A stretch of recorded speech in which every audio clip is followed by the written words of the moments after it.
Sir, ಅನೇಕ ಮುಖ್ಯಮಂತ್ರಿಗಳ ಜೊತೆ ಕೆಲಸವನ್ನ ಮಾಡಿದಿರಿ, ಹೇಗಲಿಗೆ ಹೇಗಲು ಕೊಟ್ಟು.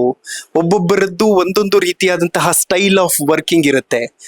ದೇವರಾಜ್ ಅರಸ್ ಅವರು ಹೇಗೆ ಭಿನ್ನವಾಗಿ ನಿಂತ್ಕೊಳ್ತಾರೆ ಸರ್ ಎಲ್ಲಾ ಮುಖ್ಯಮಂತ್ರಿಗಳ ಪೈಕಿ? ದೇವರಾಜ್ ಅರಸರು ಅವರು ಮಣ್ಣಲ್ಲಿ ಮಣ್ಣಾದವರ ಬಗ್ಗೆ ಯೋಚನೆ ಮಾಡಿದ್ರು. ಓಕೆ, ಆಯ್ತೆ. ಆ ಸಮಾಜದಲ್ಲಿ ಬಹಳ ಕೆಳಸ್ತರದಲ್ಲಿತ್ತು.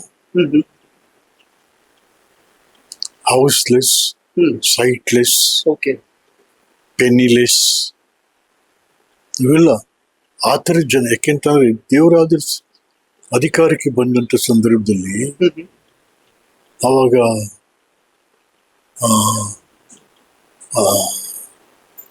ಬಹಳ ಪರಿಸ್ಥಿತಿ ಬೇರೆ ಇತ್ತು. ಜನರು ಯಾರ್ದೋ ಕಿಳ್ಳಲ್ಲಿ ಮಲ್ಕೋತಾ ಇದ್ರು ಹಳ್ಳಿಗಳಲ್ಲಿ. ಯಾರ್ದೋ ಜಗಲಿ ಮೇಲೆ ನರಕೆ ಪಟ್ಕೆ ಕಟ್ಕೊಂಡು ಮಲ್ಕೊಳ್ಳೋದು. ಮನೆಗಳಿಯ ಬಂದ್ರೆ ಅತ್ತೆ ಮಾವ ಬೀದಿಲಿ ಮಲಿಕೋಬೇಕು. ಆ ಪರಿಸ್ಥಿತಿ ಇತ್ತು. ಸೊ ಇಂದಿರಾ ಗಾಂಧಿಯವರು ದೇವರಾಜ ಅರಸು ಹಲವಾರು ಕಾರ್ಯಕ್ರಮ, 20 ಅಂಶದ ಆರ್ಥಿಕ ಸುಧಾರಣಾ ಕಾರ್ಯಕ್ರಮಗಳನ್ನ ತಗೊಂಡ್ಬಂತು. ಅದು ಬಹಳ ಜನಕ್ಕೆ ಅನುಕೂಲ ಆಯ್ತು.